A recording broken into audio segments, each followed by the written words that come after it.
ಎಲ್ಲಿ ನೋಡಿದರಲ್ಲಿ ಭಕ್ತ ಸಾಗರ ಕರ್ನಾಟಕದಿಂದಲೂ ಕೂಡ ದೊಡ್ಡ ಸಂಖ್ಯೆಯಲ್ಲಿ ಭಕ್ತಾದಿಗಳು ಬಂದಿರುವಂಥದ್ದು. ಎಲ್ಲಿ ನೋಡಿದರಲ್ಲಿ ಶ್ರೀರಾಮ್ ಜಯರಾಮ್ ಜೈ ಜಯರಾಮ್ ಘೋಷಣೆಗಳು. ಕನ್ನಡಿಗರು ಕೂಡ ಈ ಹುಬ್ಬಳ್ಳಿಯಿಂದ, ದಾವಣಗೆರೆಯಿಂದ, ಚಿತ್ರದುರ್ಗದಿಂದ, ಮಂಗಳೂರಿನಿಂದ, ಈ ಕಡೆಗೆ ಮೈಸೂರು, ಚಾಮರಾಜನಗರ, ಕೊಡಗು,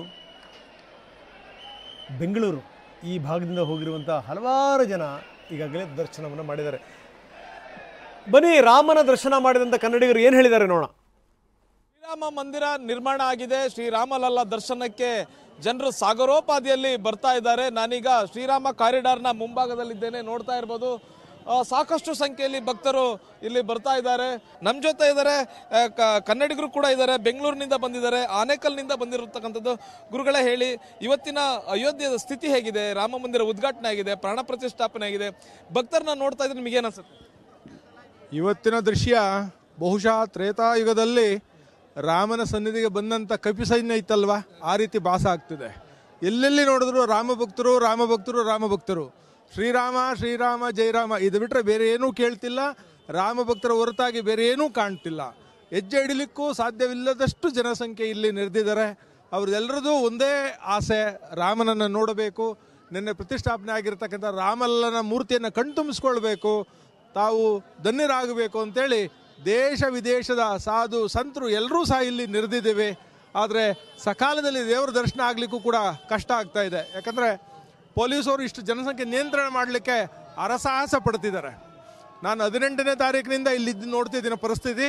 ಬಹುಶಃ ಹಿಂದೆ ನಾವಿಂದು ನೋಡಲಿಲ್ಲ, ಮುಂದೆ ನೋಡ್ತೀವೋ ಇಲ್ಲೋ ಗೊತ್ತಿಲ್ಲ, ಅಷ್ಟು ಜನದಟ್ಟಣೆ. ಇದು ಏನು ಸಪ್ತ ಸಾಗರಗಳು ಅಂತ ನಾವು ಕರಿತೀವಿ, ಇದು ಅಯೋಧ್ಯೆಯಲ್ಲಿ ಜನಸಾಗರವೇ ನಮಗೆ ಗೋಚರ ಆಗ್ತಿದೆ ಅಂತ ಪರಿಸ್ಥಿತಿ ಇದು. ನೀವೆಲ್ಲಿಂದ ಬಂದಿದ್ದೀರಿ? ನಾವು ಹುಬ್ಳಿಯಿಂದ ಬರ್ತಾ ಇದ್ದೇವೆ. ಆಯ್ತಾ ದರ್ಶನ? ಇಲ್ಲ ಸರ್, ಇನ್ಮೇಲೆ ಮಾಡ್ಕೋಬೇಕು. ಇಷ್ಟೊಂದು ರಶ್ ಇದೆ, ದರ್ಶನ ಇವತ್ತು ಆಗುತ್ತೆ ಅನ್ನೋ ವಿಶ್ವಾಸ ಇದೆ ನಿಮಗೆ? ತುಂಬ ಇದೆ ಸರ್, ಆ ರಾಮನ ಮೇಲೆ ತುಂಬ ವಿಶ್ವಾಸ ಇದೆ ನಮಗೆ. ಹಾಗಾಗಿ ನಾವು ಇವತ್ತು ರಾಮನ ದರ್ಶನ ಪಡಿತೀವಿ ಅಂತ ತುಂಬ ನಂಬಿಕೆಯಿಂದ ಇಲ್ಲಿ ಕಾಯ್ಕೊಂಡು ಕೂತ್ಕೊಂಡಿದ್ದೇವೆ. ನಿನ್ನೆಯಿಂದ ಇಲ್ಲೇ ಇದ್ದೇವೆ. ತುಂಬ ಖುಷಿ ಆಗ್ತಾ ಇದೆ ಸರ್. ನಮ್ಮ ಜೀವನದಲ್ಲಿ ಅತ್ಯುನ್ನತ ಘಟ್ಟ ಅಂದರೂ ಇದು ಪರವಾಗಿಲ್ಲ, ಅಷ್ಟು ಚೆನ್ನಾಗಿ ನಮಗೆ ಖುಷಿ ಆಗ್ತಾ ಇದೆ ಇಲ್ಲಿ ಬಂದಿದ್ದಕ್ಕೆ. ನೀವೆಲ್ಲಿ? ಬನ್ನಿ, ಅಯೋಧ್ಯೆಯ ಸ್ಥಿತಿಗತಿಗಳು ಏನೇನು ಇದರ ಬಗ್ಗೆ ವರದಿ ನೀಡಲಿಕ್ಕೆ ಇಬ್ಬರು ಪ್ರತಿನಿಧಿಗಳು ನಮ್ಮೊಂದಿಗೆ ಈಗ ನೇರ ಸಂಪರ್ಕದಲ್ಲಿದ್ದಾರೆ. ಒಬ್ಬರು ಹರೀಶ್, ಮತ್ತೊಬ್ಬರು ಪ್ರಮೋದ್ ಶಾಸ್ತ್ರಿ ನಮ್ಮೊಂದಿಗೆ ನೇರ ಸಂಪರ್ಕದಲ್ಲಿದ್ದಾರೆ. ಹರೀಶ್ ಅವರು ಮೊದಲು ಮಾತಾಡ್ತಿದ್ದಾರೆ. ಹರೀಶ್, ವಿಪರೀತವಾದಂಥ ಕ್ರೌಡು, ದೇಶದ ಮೂಲೆ ಮೂಲೆಗಳಿಂದ ಜನ, ದೊಡ್ಡ ಜನಸಾಗರ ಹರಿದು ಬರ್ತಾ ಇದೆ. ಅವ್ರನ್ನ ಕಂಟ್ರೋಲ್ ಮಾಡಲಿಕ್ಕೆ ಹರಸಾಹಸ ಪಡ್ತಾ ಇದ್ದಾರೆ ಅಂತ ಒಂದು ಸ್ಥಿತಿ. ಇದೀಗ ತಾನೇ ನಿಮ್ಮ ವರದಿಯನ್ನು ಕೂಡ ನೋಡಿದ್ವಿ. ಎಷ್ಟರ ಮಟ್ಟಿಗೆ ಜನ ಬರ್ತಾ ಇದ್ದಾರಲ್ಲಿ, ಏನು ಕತೆ? ಈಗ ಒಂದಷ್ಟು ಸಾಲುಗಟ್ಟಿ ನಿಂತಿದ್ದಾರೆ ಅಂತ, 2 ಗಂಟೆಯಿಂದ ಮತ್ತೆ ದರ್ಶನ ಆರಂಭ ಆಗುತ್ತೆ ಅಂತ. ಯಾವ ರೀತಿ ಇದೆ ಅಲ್ಲಿನ ಸ್ಥಿತಿಗತಿಗಳು ಹರೀಶ್? ರಂಗನಾಥ್, ನಾನೀಗ ಶ್ರೀರಾಮ ಕಾರಿಡಾರ್ನ ಮುಂಭಾಗದಲ್ಲಿರ್ತಕ್ಕಂತಹ ಪರಿಸ್ಥಿತಿ ಏನು ಅನ್ನುವಂಥ ತೋರಿಸ್ತೀನಿ. ಒಂದು ಕಡೆ ರಾಮ್ಪತ್ನಲ್ಲಿ ಯಾವ ರೀತಿ ಜನ ಸಾಗರ ಬರ್ತಿದೆ ಅನ್ನುವಂಥದ್ದನ್ನು ನೋಡ್ಬೋದು. ಹನುಮಾನ್ ಗಡಿಯಿಂದ ಈ ಕಡೆ ಜನ ಬರ್ತಿದ್ದಾರೆ. ಮುಖ್ಯವಾಗಿ ರಾಮ್ ಕಾರಿಡಾರ್ ಏನಿದೆ, ಇಲ್ಲಿಂದ ಮಂದಿರಕ್ಕೆ ಎಂಟ್ರಿ ಸಿಗುತ್ತೆ. ಇಲ್ಲೂ ನೋಡ್ಬೋದು ಜನಸಾಗರವೇ ಇಲ್ಲಿ ನೆರೆದಿದೆ. ಈಗ 2 ಗಂಟೆ ತನಕ ಮಂದಿರ ದರ್ಶನವನ್ನ ಬಂದ್ ಮಾಡಲಾಗಿದೆ. ಹೀಗಾಗಿ ರಾಮ್ ಕಾರಿಡಾರ್ನ ಹೊರಗಡೆ ಜನ ಕಾಯ್ತಾ ಕೂತಿದ್ದಾರೆ. ಎಷ್ಟೊತ್ತಿಗೆ ಒಳಗಡೆ ಬಿಡ್ತಾರೆ, ಹೋಗಿ ನೋಡ್ಕೊಂಡು ಬರಬೇಕು ಅನ್ನುವಂತಹ ನಿಟ್ಟಿನಲ್ಲಿ. ಬರೀ ಅಯೋಧ್ಯೆ ಸುತ್ತಮುತ್ತ ಜನ ಬರ್ತಿಲ್ಲ, ಬೇರೆ ಬೇರೆ ರಾಜ್ಯಗಳಿಂದ ಜನ ಬರ್ತಿದ್ದಾರೆ. 2-3 ದಿವಸಗಳಿಂದ ಕಾದು ಕುಳಿತಿದ್ದಾರೆ. ಕೆಲವರಂತೂ ನೆನ್ನೆನೇ ದರ್ಶನ ಮಾಡಬೇಕು ಅನ್ನುವಂತಹ ಆಸೆಯನ್ನು ಇಟ್ಕೊಂಡಿದ್ರು. ರಾತ್ರಿ ಇಡೀ ಇಲ್ಲಿ ಹೊರಗಡೆ ಕಾಯ್ತಾ ಕೂತ್ಕೊಂಡಿದ್ರು. ಆದರೆ ಕೆಲವರಿಗೆ ಬೆಳಗ್ಗೆ ದರ್ಶನ ಸಿಕ್ಕಿದೆ, ಇನ್ನು ಕೆಲವರಿಗೆ ಸಿಕ್ಕಿಲ್ಲ. ಜಾಸ್ತಿ ಕ್ರೌಡ್ ಇರೋದ್ರಿಂದ ಜನ ನುಗ್ತಾ ಇದ್ದಾರೆ. ಮಂದಿರದ ಒಳಗೂ ಕೂಡ ಇನ್ನು ಸರಿಯಾದ ವ್ಯವಸ್ಥೆಗಳು ಇನ್ನೂ ಕೂಡ ಆಗಿಲ್ಲ. ಅಂದರೆ ಭಕ್ತರು ಗರ್ಭಗುಡಿಯ ಸುತ್ತ ಹೋಗಿ ಮಂದಿರವನ್ನು ದರ್ಶನ ಮಾಡ್ಕೊಂಡು ಬರೋದು ಕೂಡ ಸ್ವಲ್ಪ ಕಷ್ಟ ಆಗ್ತಿದೆ. ಯಾಕಂತಂದ್ರೆ ಜಾಸ್ತಿ ಜನಸಂಖ್ಯೆ ಬರ್ತಿರ್ತಕ್ಕಂಥದ್ದು, ರಾಮ ಭಕ್ತರು ಕೂಡ ಹೆಚ್ಚಿನ ಸಂಖ್ಯೆಯಲ್ಲಿ ನುಗ್ತಿರೋದ್ರಿಂದ ಬಹಳಷ್ಟು ಕಷ್ಟ ಆಗ್ತಿದೆ. ರಾಮ ಭಕ್ತರನ್ನ ನಿಯಂತ್ರಣ ಮಾಡೋದು ಕೂಡ ಪೊಲೀಸರಿಗೆ ಕಷ್ಟ ಆಗ್ತಿದೆ.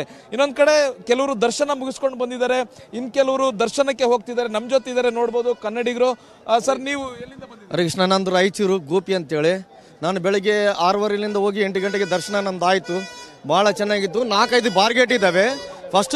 ಇವತ್ತು ಫಸ್ಟ್ ಡೇ ಭಾಳ ಸ್ವಲ್ಪ ತೊಂದರೆ ಆಯಿತು. ಆಮೇಲೆ ಒಂದು ಹಾಫ್ ಆನ್ ಅವರ್ ಆದಮೇಲೆ ಎಲ್ಲ ಕಂಟ್ರೋಲ್ ಆಯಿತು, ಆರಾಮ್ಸೆ ದರ್ಶನ ಆಗುತ್ತೆ. ಆದರೆ ಸ್ವಲ್ಪ ಲೇಟಾಗಿ ಬನ್ನಿ ಎಲ್ಲರೂ ಅಂತೇಳಿ. ನಿಮ್ಮದು ದರ್ಶನ ಆಯ್ತಾ? ನಮ್ದು ಆಗಿಲ್ರಿ. ನಾವು ಬರೋದು ರಾಯಚೂರು ಕರ್ನಾಟಕದಿಂದ. ನಾವು ಇವತ್ತು ಮುಂಜಾನೆ ಬಂದಿದ್ದೇವೆ, ಆದರೆ ದರ್ಶನ ಇನ್ನೂ ಆಗಿಲ್ಲ. ನಾವು 2 ಗಂಟೆಗೆ ಬಂದ್ ಮಾಡಿದ್ದಾರೆ.